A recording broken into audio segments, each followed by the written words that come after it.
आजादी से पहले देश में अंतरिम सरकार थी। तब स्पीकर के पद पर जीवी मावलंकर को चुना गया। जब 1952 में लोकसभा का चुनाव संपन्न हुआ, तब संविधान के अंगीकार होने के बाद भी स्पीकर के पद पर जीवी मावलंकर को ही चुना गया। डेप्यूटी स्पीकर बने M.A. अयंगर।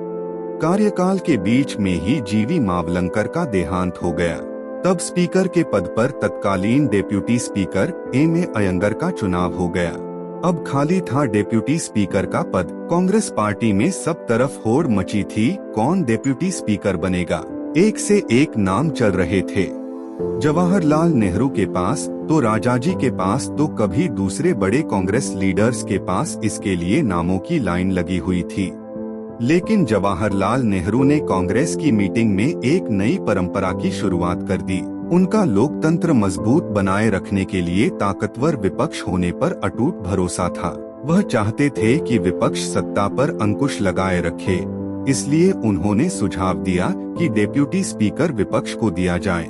केवल 2 सदस्यों वाले अकाली दल के सांसद सरदार हुकुम सिंह को डेप्यूटी स्पीकर का पद दिया गया, जबकि उस समय कांग्रेस के पास 489 सीटों में 364 सीटों का प्रचंड बहुमत था। जवाहरलाल नेहरू ने उस रोज देश को एक नई परंपरा भी दी और यह भी बता दिया कि जनता के लिए ताकतवर विपक्ष ही उसका हितैषी होना है। जो विपक्ष को सम्मान देगा, वह वास्तव में जनता को सम्मान देगा। लोकतंत्र में मतभिन्नता उसका एक अहम हिस्सा है।